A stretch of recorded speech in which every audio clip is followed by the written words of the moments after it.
What's happening, fam? L.A.R movement still moving. Subscribe or die trying. You see the thumbnail. Can you create content? So I'm gonna try to do this in a few ways during this little video.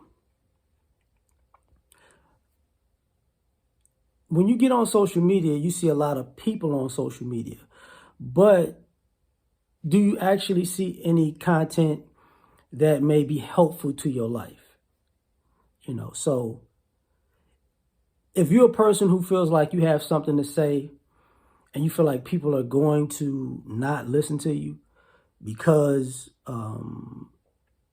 you're not doing fluff, don't let that stop you. You can create content because stuff is going to be more needed than fluff very, very soon.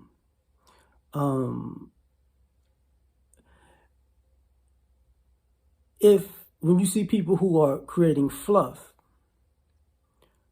everything has a season. So what happens, like when your fluff runs out, the question to you is, can you actually create content outside of fluff? So can you create content? Is there something that you bring to the table outside of, the content / non-content that you make? Or sometimes you grow out of it. If you might do your body, but then if your body isn't banging anymore, you still don't do that. Or you might do, like, I'm not a fan of it, but I'm not a hater of it.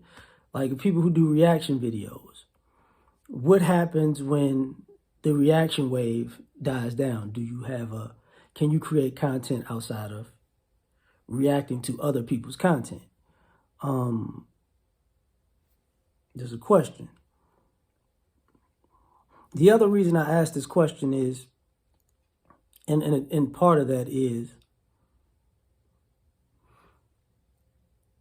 on social media, to a degree, it looks like the vast majority of social media doesn't have an original thought.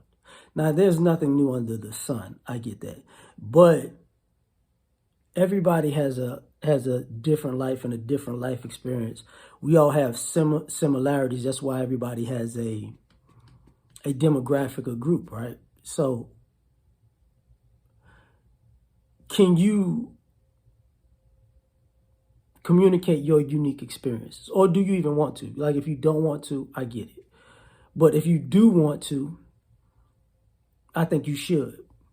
And I think you should not be afraid to express your original thoughts. So, but for some people, like I said, do you have them? Because maybe you're figuring out your thought process or how you think about things while surfing through social media and finding what you gravitate to and what you agree with. So the thing about it is, you start to, I maybe not you, but I start to wonder, like, with social media being the wave of the next thing, because it's like real reality TV with real people, basically.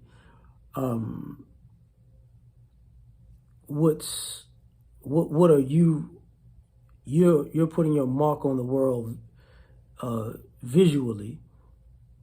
Then what does your mark mean? Like, can you create content outside of the latest app that makes you do something, or makes a face transfer or something like that?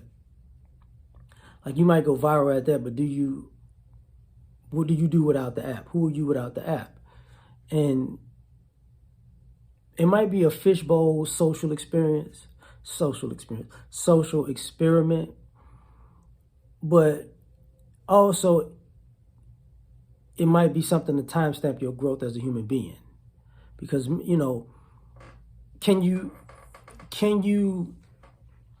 document your own evolution if you're willing to, you know. Like sometimes, and this might sound weird to y'all, but for me personally, I try to make what they call evergreen content because I'm well aware that we don't live forever. So maybe, just maybe one day, somebody comes along something that they're going through that somebody wasn't, that they're looking to be talked about, and they need to be walked through, and maybe they come across this and see, you know, hey, I needed that information. See what I'm saying? Like, and everybody is in my opinion, everybody can be a wealth of knowledge, but are you willing to put yourself out there, you know, and tell people the truth about your life experiences? Because a lot of things I talk about, I can talk about are because of the real life implication they had in my life. I'm not just talking out the side of my neck. A lot of times we don't realize, and when I say my age, I'm 42, but people don't realize you experience a lot the longer you live. So you always have something to speak about because something always impacts you. So can you communicate what's impacted you in your life and why? You know what I'm saying? So tell me what you think. Like, share, subscribe, or die. Try and catch you on the next one. Peace.